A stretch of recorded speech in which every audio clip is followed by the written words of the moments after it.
Vamos lá, primeira série, vamos dar continuidade aqui no nosso conteúdo de hoje. E antes da gente falar sobre meiose, que aí a gente vai ter um conteúdo um pouquinho mais denso novamente, vamos falar hoje sobre citocinese. Citocinese, pessoal, opa, eu já vim direto aqui, peraí, deixa eu colocar para compartilhar essa tela aqui.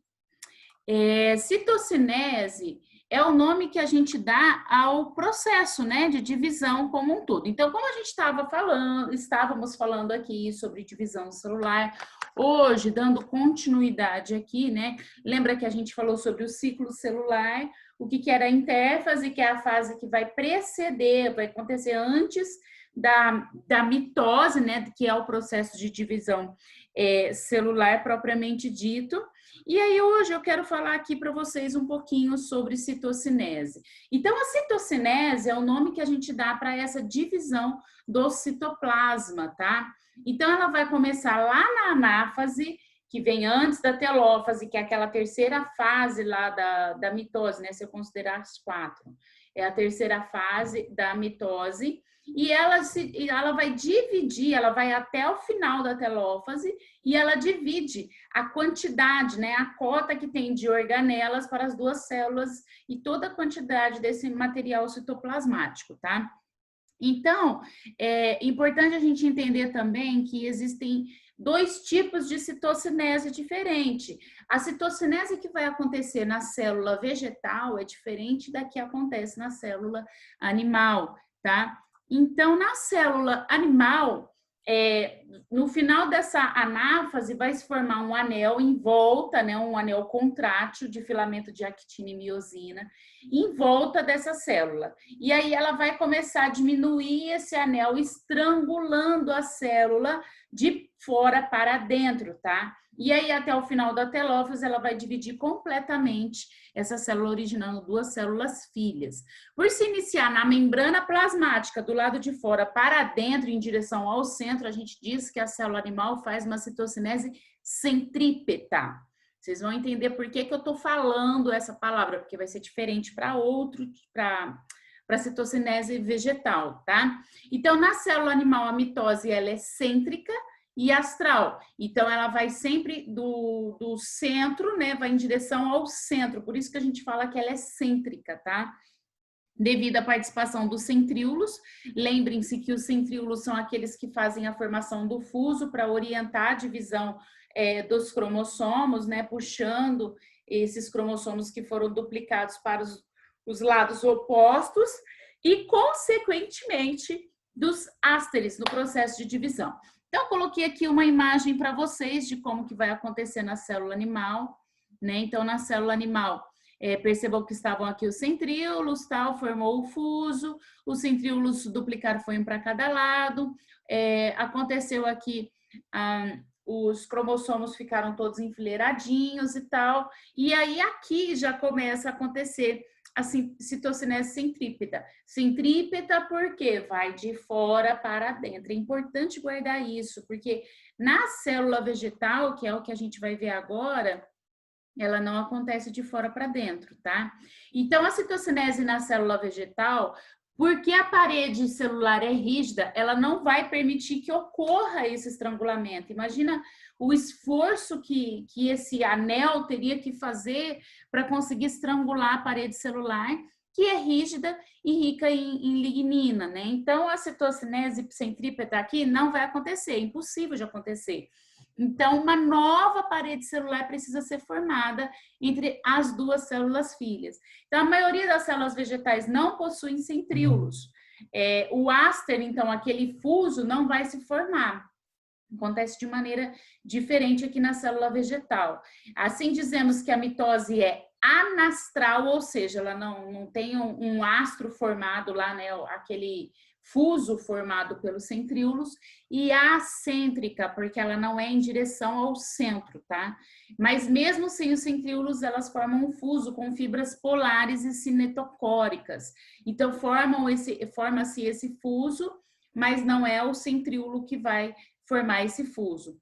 O fragmoplasto, que ele é formado pelos resíduos dessas fibras polares, mais as vesículas do complexo de Golgi. Essa estrutura se alonga do centro para a periferia, então agora é em sentido oposto, enquanto na centrípeta acontecia de fora em direção ao centro, aqui é do centro para fora da parede celular. Então, nesse caso, a gente chama de citocinese centrífuga, tá? Então, é quando é do centro para fora. Imagina da seguinte maneira, para você conseguir guardar, com certeza na sua casa, ou você já teve contato, ou na sua casa você tem uma máquina de lavar roupa. Existe uma das funções da máquina de lavar roupa que é o centrifugar. O que acontece no centrifugar? Você já deve ter reparado.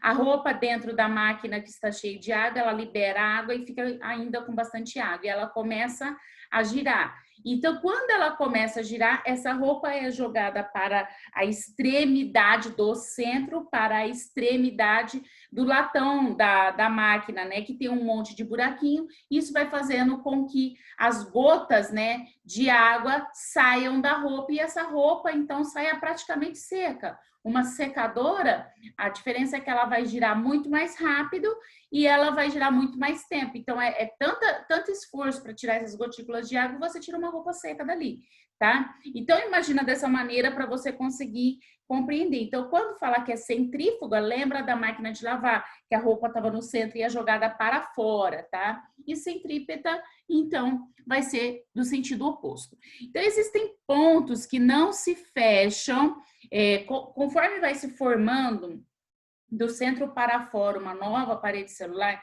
existem pontos específicos que não vão se fechar dessa parede celular. Isso precisa acontecer, porque a célula, elas vão ficar justapostas, né, uma coladinha na outra, e elas trocam o material entre elas quando necessário, tá? Elas vão se comunicar.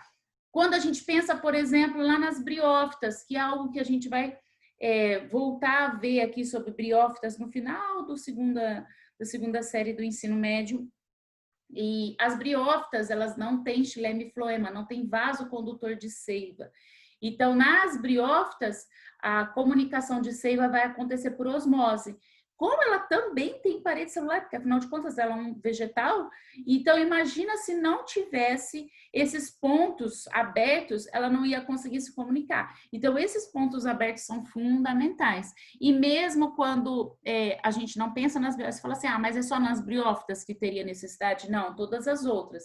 Porque o xilema e o floema, eles também precisam fazer essa comunicação, né? Principalmente do xilema em relação ao floema, que tem a água e os sais minerais, para fazer um controle melhor da quantidade de água na seiva, tá? Então, esses pontos são fundamentais. E aí, o restante da parede celular vai sendo reforçada com um depósito de celulose. Então, aqui eu coloquei dos dois para fazer um comparativo, né? Então, eu já tinha falado aqui da célula animal. Olha só que interessante da célula vegetal aqui. Perceba que aqui tem um núcleo, aí se desfez aqui a carioteca, os cromossomos vão se orientar aqui, ó, enfileiradinhos. Não tem centríolo, perceba que você não vê o desenho dos dois latãozinhos aqui do centríolo. Forma-se aqui o fragmoplasto, tá vendo? Dividindo e essa célula em dois, numa citocinese centrífuga, do centro para fora, tá? Então, essa é uma enorme diferença que tem entre célula animal e célula vegetal. Bom, outras coisas que a gente deve dizer aqui em relação à mitose. A variação de quantidade de DNA durante o ciclo celular. Então, existe uma grande variação da quantidade de DNA. Lembrem-se que os seus cromossomos precisam se duplicar para que ocorra a divisão da mitose, já que eles vão ter a mesma quantidade de cromossomos. Então, se a primeira célula, a célula mãe lá, né, uma célula de ser humano, ela vai ter 46 cromossomos, as duas que vão se formar ali precisam ter 46. Então, por isso que ele precisa se duplicar. Então, perceba que o DNA aqui no G1, né, que é antes de acontecer a mitose, lembra da intéfase? Tá uma constante aqui, ó. Aqui na fase S tem um aumento da quantidade de DNA, ou seja, exatamente o momento em que os cromossomos vão se duplicar. Lembra que ele era uma fitinha, ele se forma em duas, formando aquele xizinho? Certo, exatamente na fase S. da intérfase. Aí depois fica uma constante, entra na mitose, tá vendo que entra na mitose? Prófase, metáfase, tá constante ainda aqui, tá vendo? Quando permanece uma constante, tá retinha aqui. Quando chegou na metade da anáfase, perceba que há uma queda. Por que há essa queda aqui, gente? Aquilo que foi duplicado se divide, tá? Então, pensa com essa lógica. Existe um determinado momento da célula que ela vai ficar duplicado. Ah, Dani, então eu poderia dizer que ao invés da gente ficar com 46 cromossomos, nós estaríamos com isso dobrado, né? Que seria 92 cromossomos, sim, durante aquela fase. Isso é um momento curto, mas que depois vai se dividir para ficar com cada um aí com 46, tá? Então, perceba que aqui na anáfase cai pela metade novamente e na telófase vai ficar constante até voltar aqui, ó, no G1 da intérfase. Então, olha só, se eu fosse desenhar com os cromossomos, nessa fase aqui do S, ó, perceba que ele duplicou. E ele permanece duplicado até a metade da anáfase, onde os centríolos puxam metade para cada lado, certo? Bom, dito isso, gente, a última coisa que a gente tem que falar aqui, às vezes você pensa assim, beleza, Dani, a gente falou da célula animal, falamos da célula vegetal, mas e as células procariontes, como as células de bactérias, por exemplo?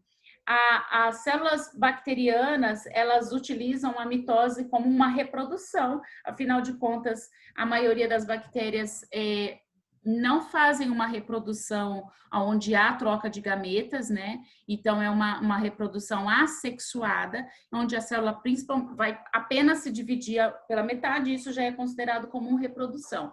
Então, perceba que aqui, ó, na fase inicial, o DNA, a quantidade de material genético aqui está um tamanho e ele começa a se duplicar aqui. É formado essa estrutura que está aqui pintadinho de lilás, né? E aí é isso daqui que vai orientar com que metade desse material genético fique para cada extremidade aqui da célula. E aí depois ela vai fazer uma fissão binária. A divisão celular para as bactérias é chamada de fissão binária.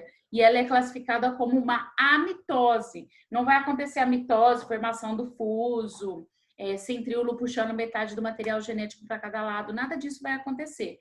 É apenas uma elongação, aumenta a quantidade de material genético dentro da célula, porque afinal de contas ela não tem um núcleo determinado, né? Ela não tem carioteca, então esse material genético fica disperso ali no citoplasma e aí vai acontecer a divisão celular.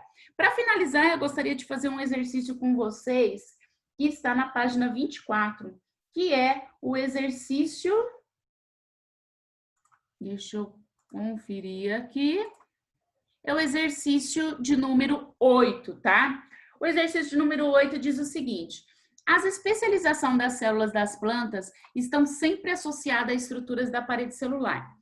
Assim, nos diferentes tecidos vegetais, as células têm paredes de espessuras e composição químicas variadas, né? Depende também aonde que essa célula vai estar. Vai estar numa folha, ela vai estar num tronco, né? Então, aonde estiver essa célula, a quantidade de lignina necessária ali no caso é diferente.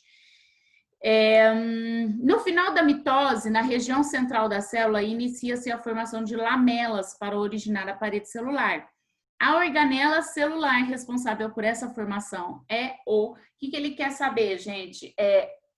Em relação ao que a gente chama lá de fragmoplasto, né? Deixa eu ver se é o fragmoplasto. O fragmoplasto é formado por quem? Qual que é a organela, né, que é formada aqui junto com os resíduos polares? Complexo de Golgi, né? Então, a alternativa A aqui, o aparelho de Golgi, tá? Depois eu gostaria que vocês também fizessem o exercício 6 e 7 do livro. E, lógico, ainda vai ter mais uma parte, a gente fecha a parte de mitose aqui em citocinese, e aí para a próxima aula vamos falar sobre meiose, tá ok? Bom, é isso, pessoal, e a gente vai se ver logo, logo na próxima aula.